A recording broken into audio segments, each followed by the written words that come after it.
a claim of 16 hours of wear, like, but oh my gosh, my skin looks so freaking good.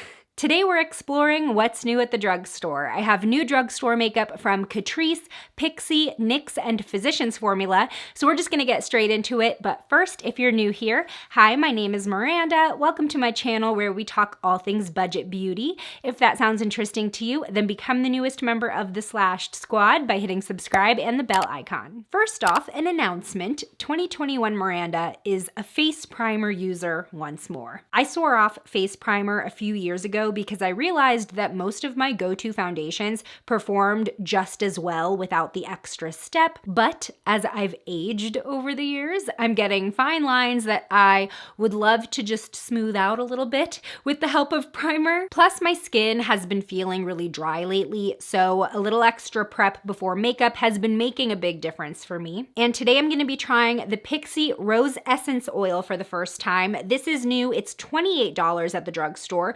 Now, with Pixi products, sometimes I do get a little bit of like sticker shock with the prices, but this definitely blurs the line between makeup product and skincare product. You can use it a ton of different ways. This is supposed to be a lightweight, fast-absorbing water oil formula. It's nourishing, soothing, suitable for all skin types. It has rose flower oil, rose water, and ceramide. So let's see how it feels on the skin. I'm assuming I should shake it up because it's sort of separated. And according to the ingredients, it also has dimethicone in it, which is the second ingredient listed just behind water. So I'm hoping that this does sort of smooth out some of those fine lines that I mentioned. We have a dropper style applicator. It looks like a pretty thin formula. I kind of like the idea of a priming product that's really liquidy though, because then it just doesn't feel like I'm putting on a lot of thick layers, especially when I am layering over my other morning skincare, which includes vitamin C and SPF. As I feel what's left on my hands, it does have a slightly oily feel to it, but it's not thick. Something else I want to mention, in the ingredients of this product, fragrance or perfume isn't outright listed, but it's also not labeled as a fragrance-free product. The smell is really subtle, and it's mostly like a natural rose smell. So I'm wondering if the fragrance that I'm getting is just from the rose ingredients, but it's not overpowering at all. I know that's something that Pixi gets a lot of flack for, is fragrance in their products. Moving on to foundation, we've got a brand new one from Catrice. This is their True Skin Hydrating Foundation. It's $11 at Ulta Beauty. The claims for this foundation are long wearing, hydrating, medium coverage, buildable. It's got hyaluronic acid and watermelon seed oil in the formula, and it's supposed to be a super lightweight texture. It's also cruelty-free and vegan. So they sent me a few shades, but I think Neutral Hazel is going to work best out of all of them, but we'll see. I've been wrong before. The texture is a little runny, but definitely creamy. My skin is for the most part clear, but I definitely have some dark spots to cover. Okay, color match. Wait a second. Let's not speak too soon. There's always time for oxidation. Oh, I hope it doesn't oxidize because this is looking great. Maybe it's because I'm not in desperate need of high coverage, but one layer already looks pretty close to full. I mean, you can't really see any of my discoloration underneath the foundation right here, which is where I had some hyperpigmentation. I had a red spot right here that's almost completely covered. I would definitely say this is more of a high coverage foundation than medium. I definitely want to see how it performs throughout the day, but holy cow, does this look good straight off the bat. My skin looks airbrushed. What? Pores? Who? Lines? Where? I mean, I know that as I like emote, my lines are gonna start showing on my forehead for sure, but for the most part, this is looking really flexible, natural. The color is staying pretty stable. It's looking really smooth on my skin, and the finish is beautiful. There's definitely a glow about my skin, which can also be the primer too, but it's not too dewy. It's definitely not matte, and the coverage is just phenomenal. Like, I haven't seen my skin look this smooth in a long time. Okay, looking at the ingredients on the Ulta page, there is fragrance in this formula. It's pretty low on the ingredients list. It's definitely not strong. It's noticeable, but not strong as I'm putting it on. Moving on to brows. Now, this is not a first impression, but I did want to talk about this product because I mentioned it in passing during my live a couple videos ago. NYX has a new brow product called the Brow Glue. This just dropped last month. Now, I mentioned in my 2021 makeup trend video how feathery brows and just like brushing your brows upward is very in still. I've never been able to achieve that look because my brow hairs are thick, they're very stubborn, they want to lay how they grow. So when I saw this product, I was like, maybe this would be strong enough to actually shape my brows in an unnatural direction. This is $8 and the official claims are that it has 16-hour hold with a non-stick transparent formula that dries down to look natural. But I kind of disagree with some of those claims. This is indeed a very sticky formula. Check out this texture. Look at this. You see that? Oh no. And also, I noticed that it tends to dry down a little shiny. It does not look very natural, and maybe that's because I'm using a lot. We'll see. The whole thing is that I want to be able to just brush my brow hairs up, sort of shape them in a way that conceals my sparse areas. But look, right off the bat, we're getting sort of this casty clumpiness. They could have done a much better job designing this brush in a way that does not over apply product and also helps separate the brows so that they don't clump up, because I think the brush itself applies too much. Having used this a couple times, ooh, I need to trim. It does the most out of any other product to actually get my brows in that fluffy mode. The way that I've been kind of fixing this cast is using just a normal spoolie with nothing on it and sort of wiggling that through my brows to get rid of excess product, sort of get them looking less laminated down, which I know some people like, but. So this is the finished brow shape after I've sort of fluffed it back out. I also trimmed the situation on top. And I like the idea of doing my brows like this because then I'm just sort of filling them in using my brow hairs and the direction they lay. So I don't need as much other product, but I'm just not sure this brow glue makes it any easier. Now I will go in with the NYX Micro Brow Pencil. Since we brushed upward, I sort of took the fullness away from this area just so that we've got more of a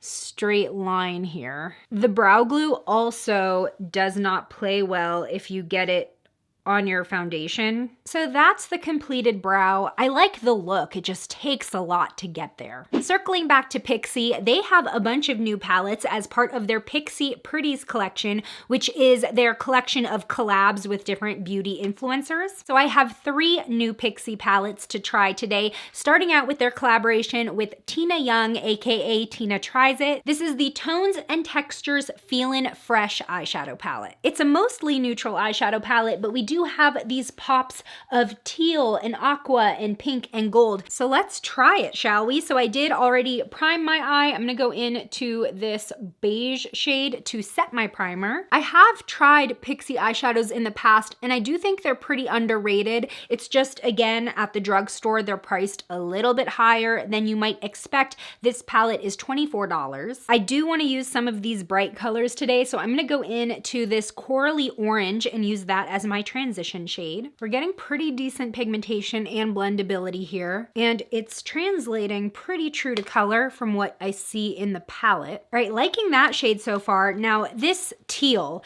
is speaking to me. I need to use this. So I'm gonna try to use that as my crease color that will blend in to the coral. Okay, it's not going on as dark as I'm seeing it in the pan, but it's definitely buildable here. Let's see how it blends out though, because I feel like as far as blue eyeshadow goes, it's one of those harder shadows to get workable because when you blend them out, they often turn a little bit gray or muddy. I am losing a little bit of that pigmentation though as I blend. You can see between my two eyes. Okay, well, I will say that it's not blending out muddy. It just definitely shears it out a little bit more than I would like. So with this eye, I did add a little bit of that blue to my brush as I blended it out, and that kept it from shearing out too much. Now I know that's how these shadows work, and I'm loving how this looks. This is such a beautiful color. I'm gonna highlight my brow bone with this champagne-y shade. This color story slightly reminds me of, what was it called? It was an Urban Decay palette, and it had like a beachy theme as well, but it was a really tiny palette. It didn't really get a lot. Oh, was it the Urban Decay Beached palette? Okay, I think I am gonna go into this gold as my lid shade. Ooh, it's pretty. I'll admit this isn't the softest satin shadow formula that I've ever tried, but the pigmentation is there, especially since I'm layering it over a blue, and it's blending in really pretty. As we mix it with the blue, we're getting sort of that green gradient. Like, this gold is already really pretty, but I am curious about what would happen if I applied wet. Yes, okay. Definitely a little bit more opacity as well. I think that we got a really, really pretty, bright and bold look. Also, the neutrals in this palette are a good mix of cool and warm. So overall, this is just a really well-balanced palette. Really good amount of mattes versus satin shades as well. Just added some liner and curled my lashes so that we can try the new Physicians Formula Butter Blowout Mascara. This is another one of their new butter products. They have a whole new butter collection. I already reviewed their new butter bronzer, which I liked, but I had some issues with in terms of the shades. So we'll see what's up with this mascara. First of all, a lot came out on the brush. I do like the shape of the brush though. It's relatively thick, very dense, a lot of bristles. Now this does have the butter Physicians Formula fragrance that we've all come to know, kind of coconutty, kind of tropical. Not sure how I feel about a lot of fragrance near my eyes. My eyes tend to be sensitive. Now with a name like Blowout, I am expecting quite a bit of drama from this. Wonder if I wiped off too much of the formula because I'm not seeing a lot going on here. Okay. Ooh, okay, so I'm seeing a little bit of length, not so much volume. For something with butter in the name, I was expecting a little bit of maybe a wetter formula or just maybe more of a moussey mascara. It's feeling kind of dry as I brush it through my lashes. Ooh, but I do like that it's building up length without adding any clumps. Yeah, this is weird because now it's definitely drying up pretty quickly, like setting on my lashes. And now I'm getting a little bit more volume, but I'm also getting a little bit of like flakiness. I can start to see it fall onto my cheek. Like, it's okay, not my favorite. I'm not gonna wipe off as much this time and see maybe if I can kind of get a little bit more. Okay, yeah, maybe don't wipe off as much as I did because now I'm getting a little more going on this side. Ooh, but also a little clumpiness. Oh no. No! I think it might be time to bring out the eyelash comb. Yeah, I'm not a huge fan of this mascara just as a first impression, especially because I'm getting flaking like right after I apply it. This just didn't do a lot for me, but this might be the perfect opportunity to try a new pair of magnetic lashes. This is from a brand called Absolute New York. They are not in drugstores, but their makeup is definitely on the drugstore price spectrum. They're available online, and they do also have like a brick and mortar store in New York, and they just launched their own magnetic lashes. Now you can buy their lashes alone for $6.99. They also have them bundled with the magnetic eyeliner for I think $14.99, but you can buy the liner itself for $8.99. Lots of numbers thrown at you, but I just want to give you the scoop because they're pretty affordable and I really like the look of the lashes. Really fluffy. These ones are called Your Muse. So I'm gonna try to drag that just, ooh, that's thick. Whoa, that was way thicker than I thought it was gonna be. I'm gonna drag that along my lash line only. I'm gonna need to trim the lash because it is quite wide. This is what I just trimmed off. This is what I'm left with. Ooh, sticking on with a lot of force here. Wow, I can actually feel the magnetism. It definitely feels secure. Ooh, this is a really pretty lash style too. Now this is synthetic, but I still think that it looks fluffy. It doesn't look plasticky or shiny at all. Hopefully they stay in place, but super easy to pop on just with my fingers. Magnetic lashes in general are typically heavier than glue-on lashes because you have the magnets and everything. These aren't the most lightweight lashes I've ever worn, but they're not bothering me. I mean, I'm kind of used to wearing lashes and having that feeling by now. Moving on to our next Pixie Pretties palette. This is the Shapeshifter palette. This is their collab with Promise. It is a face palette. We've got bronzers, we've got contours, we've got highlights and setting powders. Now, can we just take a moment to appreciate the range of bronzer / contour shades that they've provided? We've got shades for lighter skin tones, for medium skin tones, and we've got a deep, all in the same palette, accessible to everyone. Props where they're due, Pixi. Now,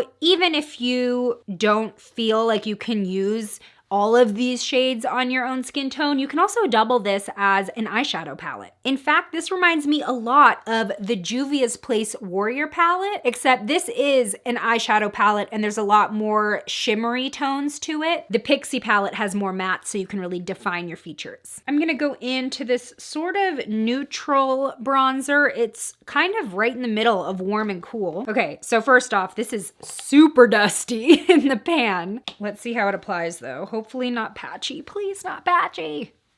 Not patchy.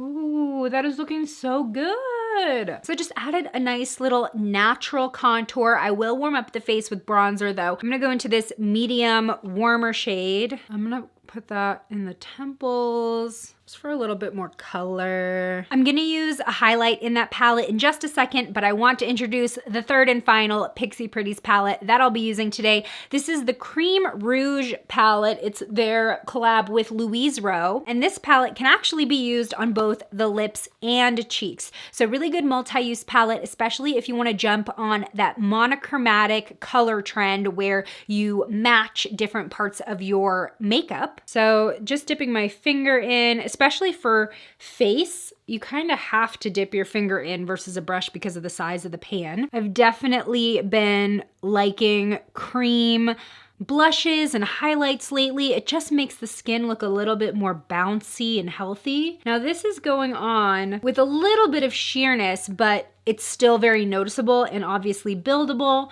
I'm already going in with a little bit of a second layer, and it's sort of setting on the matte side. Like, I don't want to say it's a cream to powder finish, but it's definitely not staying feeling or looking slick or dewy. So this palette is actually the cheapest of the three that I tried. This is $20, and like you're basically adding 25 blushes to your collection and lipsticks. Going back into the Sculptor palette, I'm just gonna dab into this pink highlight. Ooh, pretty. I think it would have been kind of nice if they added a highlight shade into the cream palette just to layer on top of the cream blush. I think that would have been a really pretty texture, but this powder highlight is actually blending on top of that blush really easily because the blush isn't tacky and it didn't stay really creamy. So we're not ending up with any sort of like patchiness with the highlight. Now back to Catrice for the cherry on top of this look. I have a handful of their new Powerfull 5 liquid lip balms. Very interesting. I think this is the first time I've ever heard